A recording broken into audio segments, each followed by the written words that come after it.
Bismillahirrahmanirrahim. Assalamualaikum warahmatullahi wabarakatuh.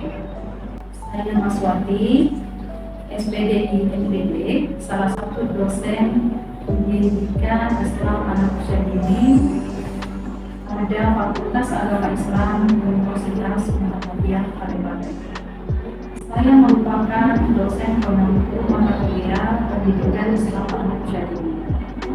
Di sini saya akan menguraikan terkait rencana perkuliahan PAUD dalam Islam atau pendidikan Islam anak usia dini yang merupakan salah satu mata kuliah wajib yang berada pada semester 3 dengan bobot 3 SKS. Kode mata kuliah NWP 340012. Adapun deskripsi mata kuliah PAUD dalam Islam ini, di mana mahasiswa akan mempelajari tentang definisi pendidikan dan anak dalam Islam, peranan keluarga dalam Islam, hak dan anak dalam Islam, mengenalkan hukum iman dan hukum Islam terhadap anak usia dini, mengenalkan ciptaan Allah kepada anak usia dini, adab terhadap ayah dan ibu, adab makan dan minum, adab mandi dan berpakaian, adab di jalan, adab hidup, syukur terhadap nikmat Allah Subhanahu wa Ta'ala, dan mengenal kalimat-kalimat kebenaran. Nah, poin pembelajaran yang diharapkan setelah mempelajari mata kuliah ini ada 3, yaitu pertama, mahasiswa mampu memahami tentang pentingnya pendidikan Islam anak usia dini. Yang kedua, mampu memahami beberapa kajian pendidikan Islam untuk anak usia dini. Dan yang ketiga adalah mampu menerapkan cara mengajarkan beberapa adab terhadap anak usia dini. Selain kontrak perkuliahan, saya juga memberikan FPS kepada mahasiswa melalui aplikasi grup WhatsApp sehingga mahasiswa dapat mempersiapkan diri dalam mengikuti perkuliahan.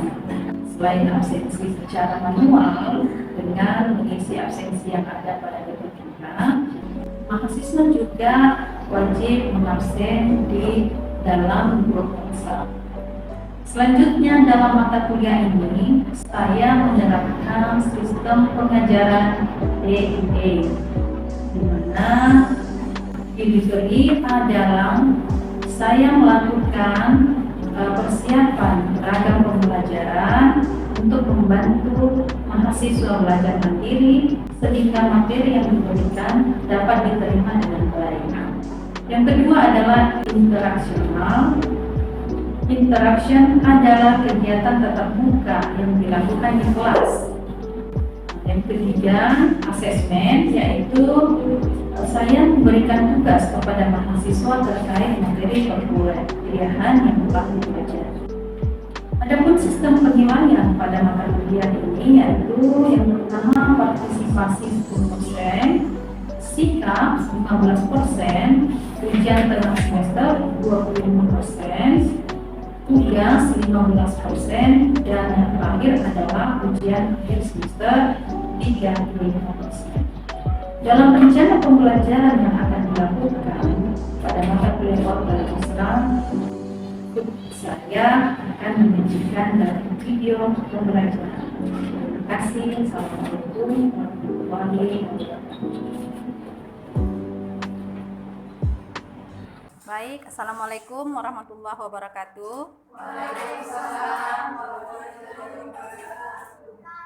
Alhamdulillah, hari ini kita bisa bertemu lagi dalam mata kuliah pendidikan Islam anak usia dini. Bagaimana kabarnya semua? Sehat? Sehat, alhamdulillah ya. Baik, berdasarkan pembelajaran sebelumnya, saya telah menjelaskan bahwa definisi pendidikan Islam anak usia dini itu seperti apa, ataukah bagaimana, atau bentuknya seperti apa. Nah, sekarang saya mau mereview kembali. Kita mau melihat siapa yang masih ingat pembelajaran sebelumnya. Nah, siapa yang masih ingat tentang pendidikan Islam, ataukah pendidikan anak, ataukah pendidikan Islam anak usia dini? Nah, di antara ketiga itu, yang mana yang masih diingat di sini?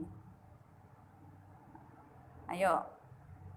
Apa misalnya cuma tahu pendidikan Islam saja, nah, kemudian dihubungkan dengan pendidikan Islam anak usia dini. Kita sudah belajar ya sebelumnya apa itu pendidikan Islam untuk anak usia dini. Ada yang ingat? Ada?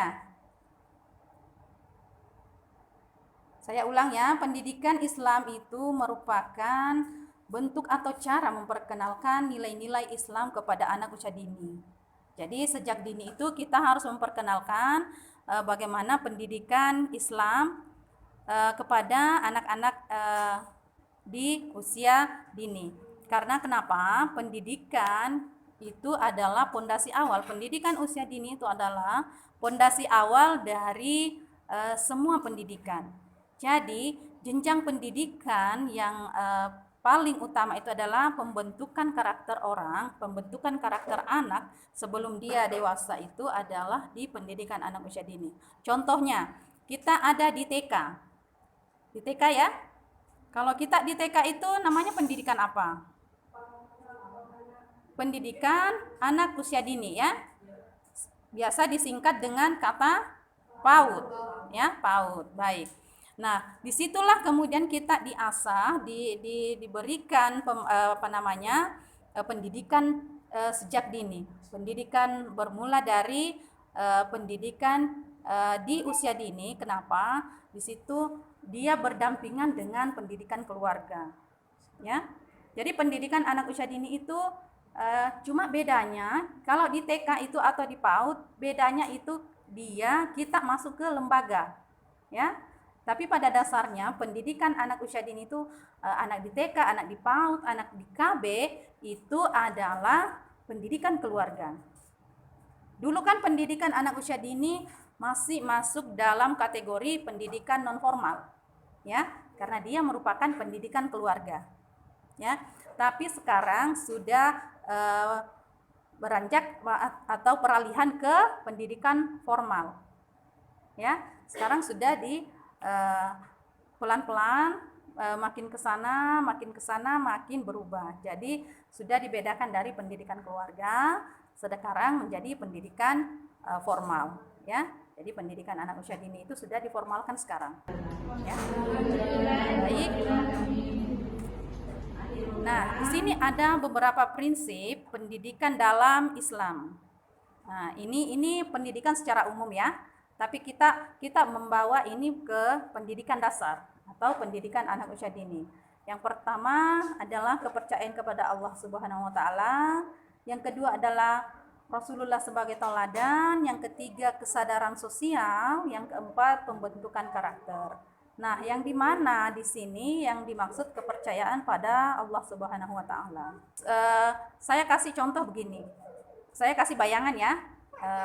Bagaimana kemudian kita sebagai seorang calon guru TK, bagaimana kemudian kita memberikan stimulasi kepada anak, ya, kepada anak usia dini tentang kepercayaan kepada Allah, ya, bagaimana? Seperti misalnya ya, saya kasih satu contoh, alam ini siapa yang menciptakan, ya, gitu ya. Tapi itu kemudian kita memberikan pengetahuan kepada anak usia dini, kita memberikan stimulasi itu dengan cara seperti bahasa anak juga. Jangan sampai kita menggunakan bahasa yang ilmiah. Tentu anaknya tidak ngerti. Ya? Iya. Nah, anak kecil itu dia menggunakan bahasa ibu.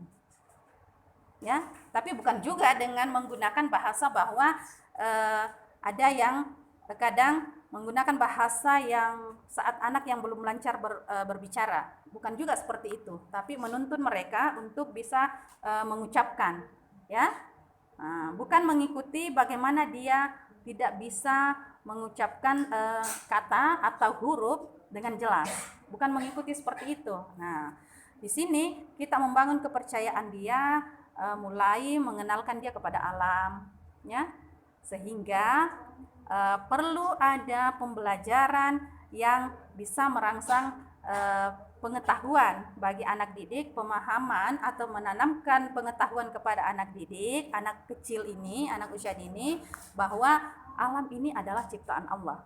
Langit, bumi, pohon itu adalah ciptaan Allah, ya. Nah, kita saja sebagai orang dewasa misalnya, ya, ini sebagai calon guru, jangan memposisikan diri bahwa saya tahu itu adalah ciptaan Allah. Kenapa? Mungkin kita baca buku sudah banyak, ya, sehingga kita pada saat berinteraksi dengan anak kecil itu kita bahasanya terlalu tinggi, sehingga anak-anak bisa bingung, ya. Nah, kemudian selanjutnya adalah Rasulullah sebagai tauladan. Rasulullah sebagai tauladan seperti apa? Misalnya Rasul itu tidak pernah marah, ya, itu adalah tauladan. Rasul itu orangnya sabar. Rasul itu orangnya ikhlas, ya. Nah, jadi anak-anak kita dituntut untuk mengikuti, meneladani baginda Rasul dengan cara ini, memberikan contoh perilaku Rasulullah, bagaimana itu sabar, bagaimana itu ikhlas, ya. Ya. Nah, sekarang saya tanya, di sini sudah ada tahu tidak ilmu sabar atau ilmu ikhlas? Nah, ada yang bisa mengklaim dirinya begini, saya sudah sabar, saya sudah ikhlas, ya? Belum ada, ya? Nah, berarti kita juga yang harus melatih diri untuk sabar dan ikhlas, ya? Kenapa? Kalau baginda Rasul, dia tidak pernah membenci orang yang membencinya. Biasa dengar sejarah, ya, sejarah cerita orang tua kita bahwa Rasulullah itu pada saat dia pergi sholat subuh ada yang menaruh kotoran di depan pintunya, dia tidak marah, dia membersihkannya. Pada saat singkat cerita, suatu hari dia tidak menemukan kotoran itu lagi di depan pintunya, maka apa yang dilakukan oleh baginda Rasul? Dia mengambil makanan yang terbaik yang ada di rumahnya, kurma, kemudian dibawalah ke rumah orang yang menaruh kotoran tersebut. Nah, pertanyaannya, sekarang kita bisa tidak melakukan hal seperti itu? Belum? Belum, ya? Apa kira-kira yang kita lakukan pada saat ada yang berbuat seperti itu? Mencari orangnya, terus marah, ya? Berarti kita belum bisa meneladani baginda Rasul. Belum ada yang bisa meneladani baginda Rasul, paling tidak ada usaha untuk ke sana, ya? Ada usaha untuk ke sana. Nah, misalnya si A hilang uangnya, si B meminjamkan misalnya, ya, gitu. Meskipun dia harus makan telur dan indomie dulu, gitu, ya, gitu. Kemudian yang ketiga, adanya kesadaran sosial. Anak-anak juga diajarkan untuk memiliki kesadaran sosial yang tinggi dalam kehidupannya sehari-hari sehingga mereka dapat berkontribusi positif dalam masyarakat. Seperti apa contohnya? Ayo. Ada yang tahu? Oke, tolong menolong. Apalagi? Sosial. Jangan dulu masuk di masalah agama. Nah, tolong menolong tadi ada. Yang kedua apa? Oke, berteman dengan baik. Apa lagi? Interaksi sosial. Kalau tidak ada cuma dua, nanti saya kasih tugas untuk mencari itu. Nah, kemudian yang selanjutnya, keempat itu adalah pembentukan karakter, ya. Pembentukan karakter itu Islam mengajarkan membentuk karakter. Kalau karakter kita bahasa orang tuanya itu adalah akhlak, ya, etika, pembawaan, ya. Kalau etika itu sudah pada implementasinya, gitu, ya, gitu. Jadi karakter itu membentuk karakter itu sifat bawaan yang dibentuk untuk lebih baik, ya. Karakter misalnya contohnya pemarah, pemalu, ya, itu adalah karakter. Pendiam, aktif itu karakter, ya. Nah, cara membentuk karakter-karakter itu kita mengarahkan, karena kalau di TK itu ada juga anak yang hiperaktif, ya. Bagaimana membentuk karakternya supaya lebih baik. Ada juga yang pendiam sekali, tidak mau diganggu sama teman-temannya, ya. Ada, ya. Jadi bukan hanya kita bisa belajar itu bukan hanya di sekolah TK saja pada saat kita menjadi guru, tapi di lingkungan sekitar kita pun kita bisa mengetahui bahwa oh ini karakter si anak ini seperti ini. Itu, ya. Oke, baik, saya lanjut.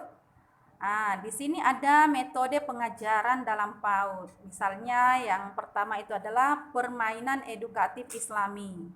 Yang seperti apa itu permainan edukatif itu? Ada yang tahu? Permainan edukatif Islami. Ada banyak, ya?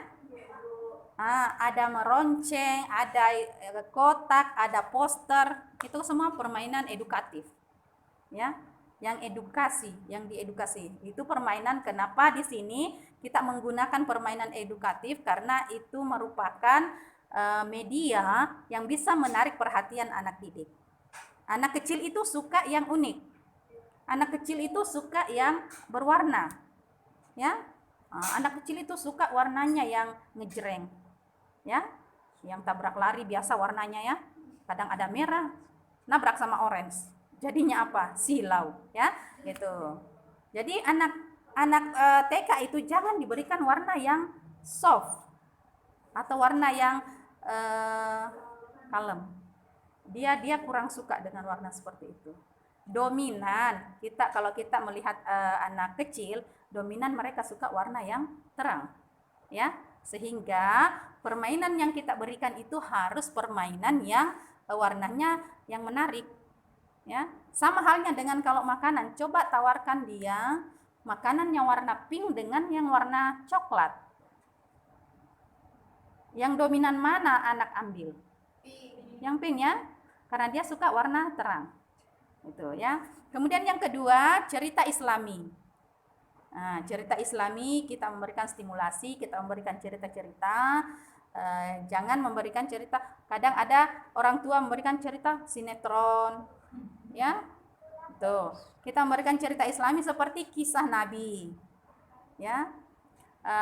Kisahnya siapa lagi? Yang cerita Islami yang biasa diperdengarkan kepada anak-anak.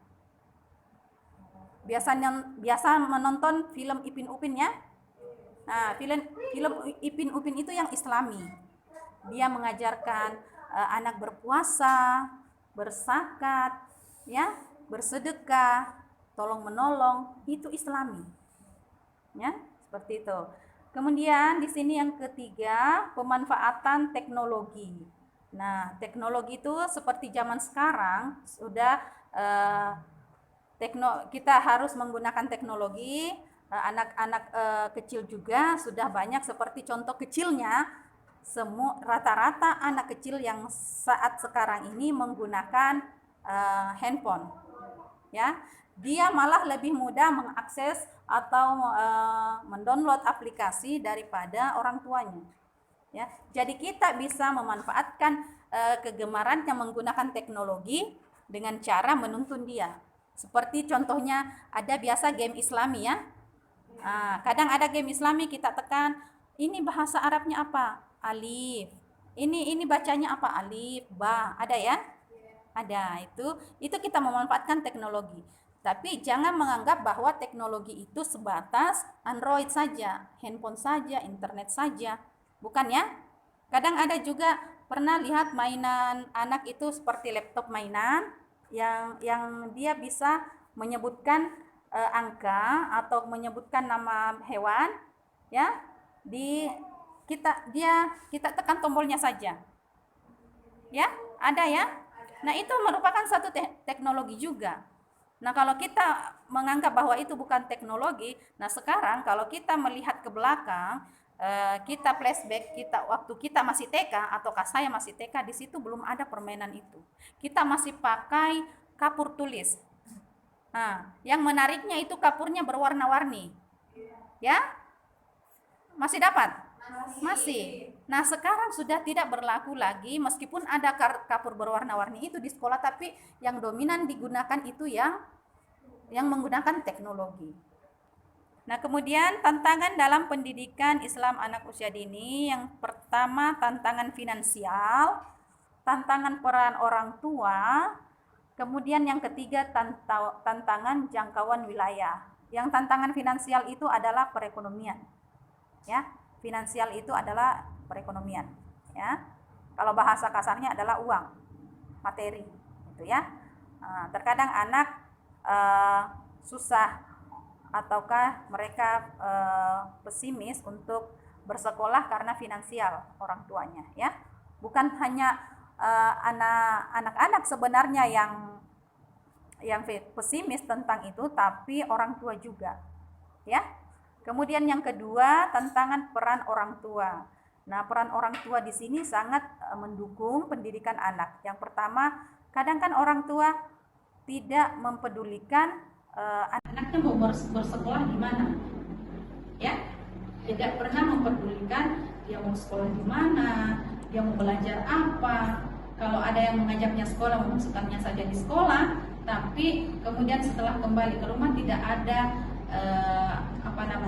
tidak ada respon dari orang tua, gitu ya. Istilahnya anak sekarang orang tuanya cuek, gitu. Kemudian yang ketiga, tantangan jangkauan wilayah. Nah, kadang ini sangat luas pengertiannya, ya. Misalnya contoh kecilnya itu mungkin di daerah terpencil tidak ada sekolah, ya. Kemudian orang tua juga sibuk, sehingga pada saat pendidikan anaknya sudah harus masuk TK atau sudah bersekolah, nah dia kesulitan untuk menjangkau di mana ada sekolah, ya. Yang terakhir itu pesan terakhir ini adalah anak merupakan sumber kebahagiaan bagi keluarga. Pasangan suami istri mempunyai tanggung jawab untuk memperkenalkan nilai-nilai Islam sejak anak usia dini agar tercipta generasi yang soleh dan soleha sesuai dengan ajaran agama Islam. Jadi kita pun juga sebenarnya di sini akan berada pada posisi ini, ya. Kita juga akan berada di posisi ini. Kemarin kita berada di posisi pendidikan anak usia ini. Sekarang kita akan melangkah, kita yang akan berperan sebagai orang tua, ya. Nah, sebagai bahan untuk pengerjaan tugasnya tadi, ya, yang ini pengembangan potensi anak, silahkan mencari buku saya atau saya akan mengirimkan di grup WhatsApp-nya. Saya punya buku referensi yang baru terbit di 2024 Februari kemarin. Judulnya itu Pendidikan Islam untuk Anak Usia Dini. Jadi ini pas sekali dengan mata kuliah kita hari ini, ya. Kemudian ada juga metode pembelajaran bagi inovasi dan kreativitas bagi guru. Nah, kita kan mau jadi guru semua, ya, mau jadi guru TK. Jadi saya punya artikel yang sudah terbit di jurnal Sinta 4. Itu bisa dijadikan bahan referensi dalam pengerjaan tugasnya. Nah, sampai di sini ada pertanyaan? Ada pertanyaan sampai di sini terkait tugasnya atau terkait materi yang tadi? Ayo, sudah ngerti semua? Cukup paham. Baik, kalau tidak ada pertanyaan, insya Allah kita akan ketemu di pekan depan. Tugasnya saya tunggu satu pekan ke depan, ya. Ya, baik. Kalau tidak belum mencatat tugasnya ini, nanti saya bisa mengirimkan kembali materinya di grup WhatsApp, ya. Baik, demikian pemaparan materi. Semoga apa yang saya sampaikan bisa diterima dengan baik dan ada pengetahuan baru bagi kita semua. Baik, jangan melihat yang sekarangnya, tapi lihat untuk esok, ya. Baik, kalau tidak ada yang ditanyakan, saya kira cukup pertemuan kita untuk hari ini. Mari kita bersama-sama mengucapkan kalimat hamdalah. Alhamdulillahirabbil alamin. Akhirul kalam. Assalamualaikum warahmatullahi wabarakatuh.